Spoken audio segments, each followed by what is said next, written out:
목 아플 때마다 스트레칭 해보지만 어떠세요? 잠깐 시원하고 또 아프지 않으세요? 정말 끈질긴 이 목 통증 도대체 왜 안 낫는 걸까 싶으셨다면요. 오늘 그 누구도 알려주지 않았던 진짜 이유를 속 시원하게 알려드리겠습니다. 맞아요. 이게 정말 답답한 거죠. 분명히 목에 좋다는 건 다 따라 해보는데 왜 통증은 계속 나를 찾아오는 걸까요? 이 지긋지긋한 악순환의 골이 이제는 끊어낼 때가 됐습니다. 자, 한번 보세요. 스트레칭하면 그때뿐이고 물리치료도 이제 효과가 없는 것 같고 심지어 두통에 만성 피로에 통증이 등과 어깨까지 내려온다. 이거 완전 내 얘기다 싶으시죠? 여러분은 지금 스트레칭의 역설이라는 함정에 빠져 계신 겁니다. 그리고 그 이유는 아마 생각했던 것과 완전히 다를 거예요. 우리 보통 목 뻐근하면 뭐부터 하죠? 맞아요. 유튜브 켜고 스트레칭 영상부터 찾아보잖아요. 근데 이상하게 효과가 없어요. 이게 바로 스트레칭의 역설 때문인데 도대체 왜 여러분의 그 소중한 노력이 효과를 못 보고 있는지 그 이유부터 한번 파헤쳐 보겠습니다. 자, 가장 큰 실수가 뭐냐면요. 우리가 거울을 보고 나 머리가 좀 앞으로 빠졌네? 하면 그냥 무조건 나 거북목이구나 이렇게 스스로 진단을 내려버린다는 거예요. 바로 이게 모든 문제를 일으키는 잘못 끼워진 첫 단추입니다. 사실 거북목이랑 겉모습은 정말 비슷해 보이는데 그 속을 들여다보면 완전히 정말 180도 다른 상태가 있거든요. 그게 바로 일자목입니다. 이 둘의 결정적인 차이가 뭔지 지금부터 제대로 알려드릴게요. 한번 보세요. 왼쪽이 일자목, 오른쪽이 거북목인데 겉보기엔 둘 다 그냥 머리가 앞으로 나온 자세 같잖아요. 근데 이게 정말 중요한 포인트인데 뼈의 구조, 그러니까 뼈의 배열 자체가 아예 정반대라는 겁니다. 그러니 당연히 교정 방법도 완전히 달라야겠죠? 그럼 이 둘을 어떻게 구분하느냐? 결정적인 단서가 바로 여기 첫 번째 등뼈, 그러니까 T1이라고 불리는 뼈의 각도에 숨어 있습니다. 이 T1 뼈가 우리 목과 등 전체의 모양을 결정하는 말하자면 건물의 주춧돌 같은 역할을 하거든요. 네, 바로 이 T1의 각도가 등의 모양을 결정짓는 겁니다. 각도가 크면 등이 이렇게 둥글게 말리는 구분등이 되고요. 반대로 각도가 작으면 등이 아주 꼿꼿하게 일자로 펴진 편평등이 되는 거죠. 완전히 다르죠? 자, 표로 정리하니까 한눈에 딱 들어오죠? T1 각도부터 등 모양, 목 커브까지 뭐 하나 같은 게 없어요. 모든 게 정반대입니다. 이건 그냥 습관의 문제가 아니라 뼈의 정렬 자체가 근본적으로 다르다는 뜻이에요. 아니 근데 도대체 왜 이렇게 다른 상태가 되는 걸까요? 그 원인을 살펴볼 건데요. 아마 자세에 대해서 우리가 흔히 가지고 있던 상식을 완전히 뒤엎는 정말 깜짝 놀랄 만한 사실이 하나 있습니다. 자, 먼저 거북목의 원인은 우리가 다들 예상하는 바로 그겁니다. 스마트폰 보거나 컴퓨터 할 때처럼 나도 모르게 등이 그냥 스르르 무너지는 거예요. 이런 수동적 붕괴가 가장 흔한 원인이죠.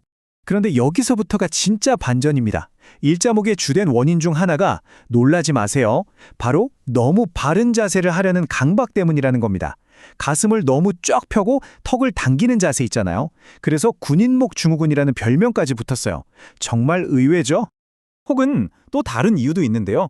근육량이 좀 부족한 분들의 경우에 중력의 힘을 이기지 못하고 척추가 가진 그 자연스러운 곡선이 서서히 일자로 펴져버리는 경우도 있습니다. 자, 지금까지 거북목과 일자목이 얼마나 다른지 알아봤는데요. 이걸 아는 게 그냥 지식을 쌓는 차원의 문제가 아닙니다. 이건 여러분의 건강 그리고 안전과 직결되는 아주 중요한 문제예요. 한번 상상해 보세요. 뼈의 배열 방향이 완전히 다른데 만약 일자목인 분이 거북목에 좋다는 운동을 무작정 따라한다면 어떻게 될까요? 안 그래도 펴져 있는 뼈를 더 잘못된 방향으로 밀어붙이는 거잖아요. 이건 운동이 아니라 내 몸에 말 그대로 독을 붓는 것과 같아요. 상태가 급격히 나빠질 수 있습니다. 그러니까 여러분이 지금 당장 해야 할 일은 유튜브에서 또 다른 스트레칭 영상을 찾아보는 게 절대 아닙니다. 가장 먼저, 가장 시급하게 해야 할 일은 바로 내 목의 구조가 정확히 어떤 상태인지 전문가에게 제대로 진단받는 거예요. 그리고 또 스트레칭만으로는 한계가 너무나 명확해요. 스트레칭으로 말랑말랑한 근육은 좀 늘려줄 수 있겠죠. 근데 통증의 진짜 원인, 그러니까 꽉 잠겨버린 척추 관절 야채는 스트레칭으로 해결이 안 되거든요. 이건 마치 녹슨 경첩을 힘으로 억지로 펴려고 하는 거랑 똑같아요. 근본적인 해결책이 될 수가 없죠.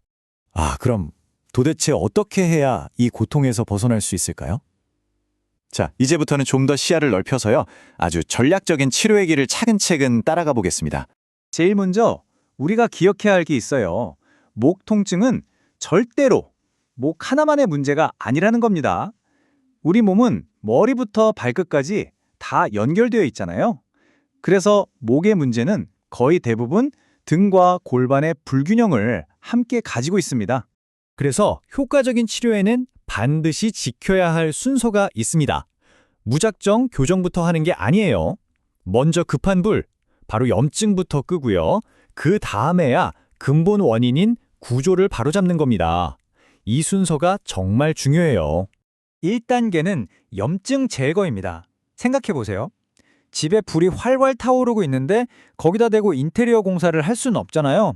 먼저 119를 불러서 불부터 꺼야죠. 마찬가지로 침이나 약침 같은 치료로 통증을 일으키는 염증 물질부터 깨끗하게 청소해주는 게 첫 번째입니다. 자, 이제 불이 꺼졌어요. 그러면 2단계, 구조 교정에 들어갑니다. 염증이 가라앉은 상태에서 추나요법이나 골타요법 같은 치료를 통해서요. 좁아져 있던 뼈와 신경 사이의 공간을 확보해주고 목이 원래 건강한 C자 커브를 되찾을 수 있도록 길을 열어주는 과정입니다. 우리가 이걸 하는 궁극적인 목표는요. 단순히 오늘 안 아프다. 이게 아니에요. 그게 아니라 우리 머리의 무거운 무게를 아주 효율적으로 지탱하고 또 모든 충격을 부드럽게 흡수해주는 목 본연의 임무, 그 건강한 C자 커브를 완벽하게 되찾는 겁니다. 만약 지금까지 여러분의 그 모든 노력이 계속 벽에 부딪히는 것 같았다면 이 말을 꼭 기억해 주세요. 바로 구조가 기능을 지배한다는 사실입니다. 내 몸의 기능을 제대로 되돌리고 싶다면 먼저 내 몸의 구조가 어떤 상태인지 정확히 이해하고 그것부터 바로잡아야 한다는 것을요.